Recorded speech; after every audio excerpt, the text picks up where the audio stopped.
GeM TV நேயர்களுக்கு அன்பு வணக்கங்களை கூறிக்கொண்டு விநாயகப் பெருமானை வணங்கி வேலனுக்கு மூத்தவனே விக்ன விநாயகனே என விநாயகப் பெருமானை வணங்கி இன்றைய அற்புதமான ஆன்மீக சிந்தனை.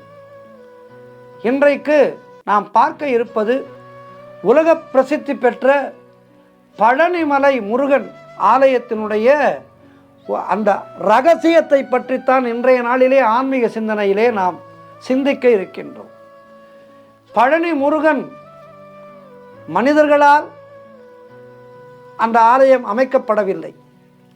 பழனி முருகன் தனக்குத்தானே போகர் மூலமாக அமைத்து கொண்ட அற்புதமான ஆலயம்.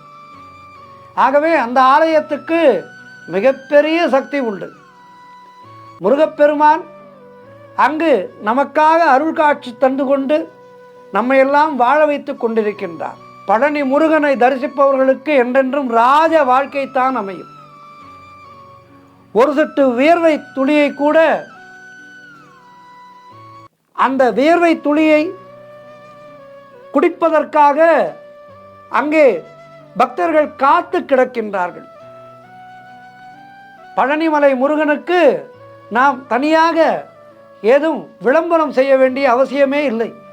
முருகப்பெருமான் உலகனைத்துக்கும் சொந்தமானவர், உலகம் அனைத்தும் அறிந்த அற்புதமான ஒரு கடவுள். இந்த அற்புதமான திருத்தலமானது திரு ஆவினன்குடி என பழமையான பெயர் பெற்ற அற்புதமான மலை.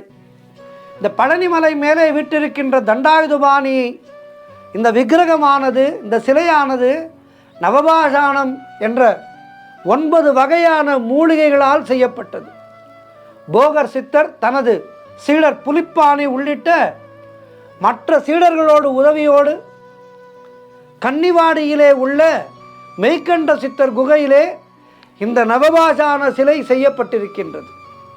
லிங்கம், குதிரைப்பல், கார்முகில், ரசசெந்தூரம், வெள்ளை பாஷாணம், இரத்த பாஷாணம், கம்பி நவரசம், கௌரி பாஷாணம், சீதை பாஷாணம் என்ற 9 வகையான மிக அபூர்வமான மூலிகைகளை கொண்டு கடினமான ஒரு வேலைப்பாடுகளோடு இந்த சிலையை உருவாக்கி இருக்கின்றார் போகர். இந்த சிலையை வைக்க செவ்வாயினுடைய ஆதிக்கம் அதிகம் உள்ள பகுதியாக தேடிய போது அதற்கு மிக பொருத்தமான இடமாக இந்த பழனிமலை என்பதை தேர்வு செய்து இங்கு அதனை பிரதிஷ்டை செய்திருக்கின்றார். நவபாஷாணம் என்ற இந்த தண்டாயுதபாணி சிலையினுடைய பிரதானமான அம்சம் என்பது மிக மிக ஆச்சரியமானது. இரவிலே இந்த சிலைக்கு வியர்க்கும். அதுதான் இந்த நவபாஷான சிலையினுடைய மிக அற்புதமான சிறப்பம்சம். அந்த வியர்வை பெருக்கெடுக்கும் அந்த ஒவ்வொரு வியர்வை துளியிலேயும் அறிவிலேயே மிஞ்சுகின்ற ஒரு அற்புதமான மருத்துவ தன்மை இருக்கின்றது. அதனால்தான் இங்கே தினம்தோறும் ராக்கால பூஜையின் போது அந்த சிலை முழுவதிலேயும் சந்தனம் பூசப்படும். மேலும் சிலைக்கு அடியிலே ஒரு பாத்திரம் வைக்கப்படும். மறுநாள் அதிகாலை அந்த சந்தனமானது களையப்படும். அப்போது அந்த சந்தனத்திலே வியர்வை துளிகள் பச்சை நிறத்திலே ஒட்டி கொண்டிருக்கும். கீழே வைக்கப்பட்ட பாத்திரத்திலேயும் வழிந்து வருகின்ற வியர்வை நீரானது சேகரிக்கப்படுகின்றது. இதனை கௌபீன தீர்த்தம் என்று சொல்கின்றார்கள். உலகிலே வேறெங்குமே காண இயலாத ஒரு அதிசயமானது இந்த ஆலயத்திலே நாள்தோறும் நடைபெற்று நடத்தி கொண்டிருக்கின்றான் முருகப்பெருமான். இந்த சந்தனமும் கௌபீன தீர்த்தமும் அருமருந்தாக கருதப்படுகின்றது. அதனால் இதனை பிரசாதமாக பெறுவதற்காக நன்கு விவரம் தெரிந்தவர்கள் 100 கணக்கிலே காலை 4 மணிக்கே கோவில்களிலே குவிந்து விடுவார்கள். கிமு 500ஆம் ஆண்டிலிருந்தே இந்த மலையை சுற்றியுள்ள பகுதிகளிலே மக்கள் வாழ்ந்ததற்கான தடயங்கள் அதிக அளவிலே கிடைத்திருக்கின்றது. ஆகவே சங்ககால இலக்கியங்களிலே பழனியை பற்றியும் பழனியை ஆண்ட மன்னர்களை பற்றியும் நிறைய குறிப்புகள் இருக்கின்றது. இந்த ஊரினுடைய பழமையான பெயர் பொதினி என்பதாகும். இந்த பகுதியை ஆவியர் குடியைச் சேர்ந்த வேள் ஆவிக்கோப்பெரும் பேகன் என்ற மன்னர் ஆட்சி செய்திருக்கின்றார். அதனால்தான் இது திரு ஆவினன்குடியாக மாறியது. இந்த பகுதியிலே ஆவியர்குடி என்கின்ற தனி இனக்குழுவினர் மிகுதியாக இருந்திருக்கின்றனர். எனவே அவர்களுடைய தலைவன் ஆவியர் கோமான் என பெயர் பெற்றுள்ளார். அதனால் ஆவி நாடு என்றும் பின்னாளிலே வைகாவூர் நாடு என்றும் அந்த பெயரே அழைக்கப்பட்ட இந்த பகுதியானது இன்றைக்கும் ஊரின் நடுவிலே உள்ள குளம் வையாபுரி குளம் என்றே அழைக்கப்படுகின்றது.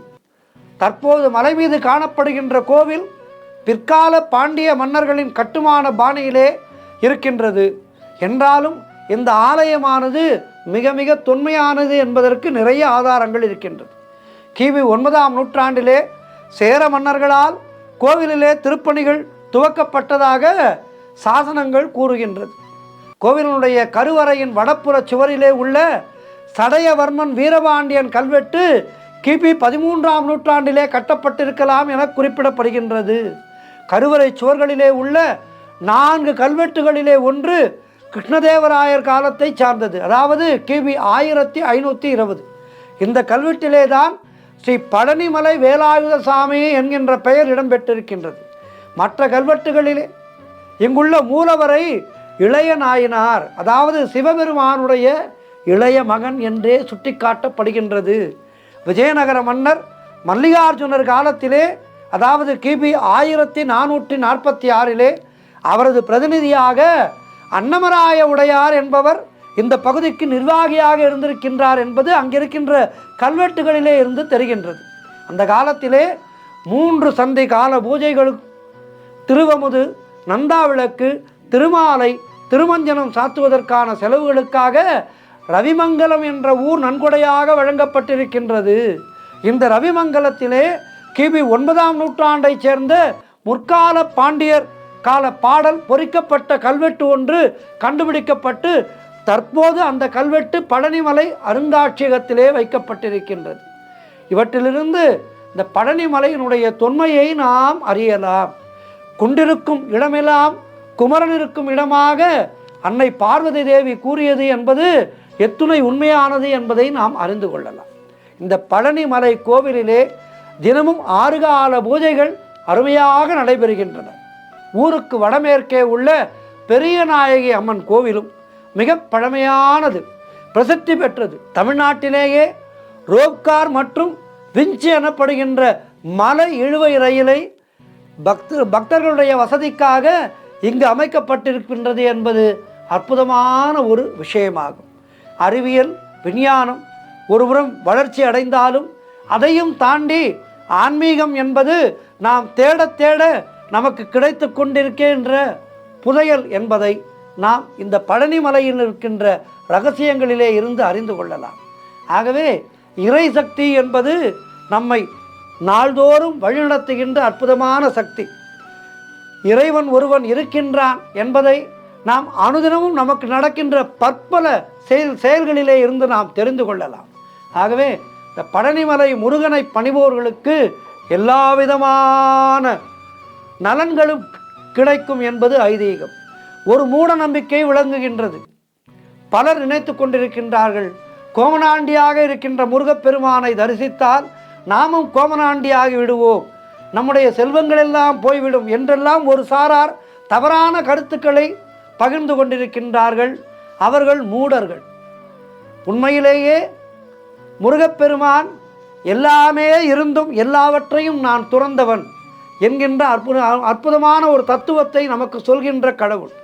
ஆகவே முருகப்பெருமானை வணங்குபவர்களுக்கு அவர்கள் வேண்டுகின்ற எல்லா விதமான நியாயமான பிரார்த்தனைகளும் நிறைவேறும் என்பது ஐதீகம். ஆகவே மூட நம்பிக்கைகளிலே உழலாமல் இறை நம்பிக்கை என்பது எல்லாம் கடந்தது என்பதை உணர்வோம். முருகப்பெருமானை வணங்குவோம், உயர்வர வாழ்வோம். நன்றி, வணக்கம். வெற்றிவேல் முருகனுக்கு அரோகரா. பழனிமலை முருகனுக்கு அரோகரா. நன்றி, வணக்கம்.